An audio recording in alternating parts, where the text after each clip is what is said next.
Hello, welcome back to another math video. This is an exercise about quadrilaterals, to be specific, parallelogram. So, before going to this video, dapat alam mo or meron ka ng idea ano ba ibig sabihin ng quadrilateral, ano ba ibig sabihin ng parallelogram, and ano yung mga properties ng parallelogram. Alright, para masagutan natin itong exercise na to. Pero, para makapag-review na rin tayo, just remember again na yung ating parallelogram, alright, yung opposite sides niya are equal, so meaning to say, these two are equal, and so as this, and ano pa ba, opposite angles are also equal, so this angle is equal to this angle, and this angle is equal to this angle. Parang ang gulo tignan ng illustration, so let me just enlarge this. Enlarge ko lang para at somehow hindi siya maruming tignan. So again, ito and ito are equal, and ito and ito are equal, and these angles, this and this, they are equal, and then opposite angle, so this angle and this angle are also equal, and last one will be this side is parallel to this side. Alright, they are parallel, and so as this one to this side. So, yan yung mga properties ng ating parallelogram. And, remember, parallelogram, meron siyang mga anak. So, ano yung mga anak ng ating parallelogram? Meron tayong rectangle. Alright? So, lahat ng properties ng parallelogram is nasa rectangle. It's just that, rectangle, additional, lahat ng angle, are all right angles. Alright? So, the same. Lahat ng properties nito is nandito. And, we also have another anak, which is the rhombus. So, again, this is a parallelogram. Lahat ng properties dito is nandito din. Alright? So, lahat ng dito, nandito. Ang additional natin is lahat ng sides ng rhombus are equal or congruent. And, itong dalawa, meron silang anak. Ang tawag sa anak nila is c-square. Alright? So, basically, c-square, lahat ng properties ng parallelogram naka-square, lahat ng properties ni rectangle naka-square, and then lahat ng properties ni rhombus naka-square. Alright? So, ang square, meron tayong right angle, and then lahat ng sides are congruent or equal. So, ito yung ating family ng ating parallelogram. Now, let's have number 1. Alright. Now, if you're going to look at number 1, ang binigay sa atin dito is meron tayong sides na parallel. Alright? This side is parallel dito, and this side is also parallel dito. Alright? Now, among the choices, ano yung pinaka-specific na pangalan? Again, tinatanong tayo, ano yung specific name of this figure? Is this a kite? This is not a kite.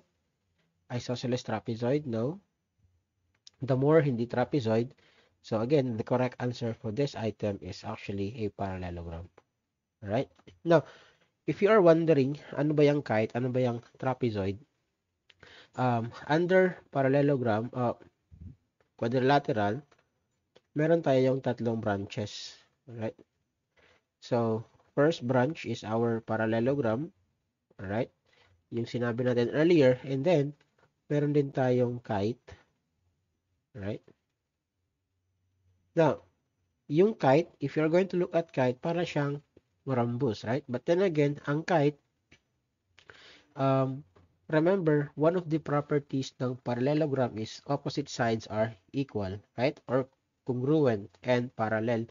If we're going to look at this, hindi kasi siya equal, alright? Itong opposite sides ng kite, hindi siya equal. Alright? So again, hindi siya parallelogram. And we also have a trapezoid. Now, um, this is actually an argument, no? Kung yung trapezoid ba is a parallelogram or not. Because some books are saying or defining parallelogram, ang sabi kasi sa ibang books or sources ng ibang authors, parallelogram is defined as at least one pair of parallel sides. So, if we're going to make use of that definition na at least one pair of sides are parallel, basically, pasok sa definition itong ating trapezoid. Alright? Kasi nga, ang definition ng trapezoid is what? Exactly one pair of what? Parallel sides. So, again, it will just vary on the sources. Actually, until now, this is an argument, no? Kung ano ba talaga. Pero, um, for this lesson or for this purpose, we are going to define parallelogram as what? Two opposite sides are equal and parallel. Alright? So, yun yung ating definition para alam natin, meron tayong clear distinction between parallelogram and trapezoid. Now, let's have number 2. Now, if napapansin natin, um, anong tawag dito? Meron tayong these are equal. Alright? So, ano ba to? Pag sinabi nating quadrilateral na yung mga sides or yung mga angles are equal and 90 degree, this is a rectangle, right? A rectangle. But, sinasabi din dito na equal yung mga sides. So, equal yung mga angles, which are 90 degrees, and then equal yung sides. So, ano ba to? So, ito yung anak ni rectangle at saka ni rhombus, which is, again, square. So, the correct answer for number 2 is actually square. Number 3. Now, ito yung sinasabi ko earlier. If napapansin natin, isang pair lang ng sides yung parallel. Ito lang. Alright? Pero itong dalawa, hindi sila parallel. Actually, they are congruent. So, anong tawag dito? This is actually this is a trapezoid. Alright? But, since the sides, yung non-parallel sides are congruent, so ang tawag dito is isosceles trapezoid. Remember, when you define isosceles triangle, pag meron tayong isosceles triangle, di ba itong dalawa are congruent? Alright? So, the same concept is here. Kasi congruent sila, so it's not just a trapezoid, pero an isosceles trapezoid. Now, number 4, if napapansin natin, opposite sides are not congruent, right? And hindi rin sinasabi na parallel. So, this is ang trapezoid, at least one parallel sides, alright? Or exactly one pair of parallel sides. So, wala siyang parallel sides, hindi siya trapezoid. Now, is this a parallelogram?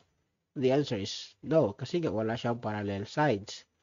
Now, hindi siya trapezoid, so automatic hindi siya isosceles trapezoid. So, ano yung sagot natin? This is actually a kite.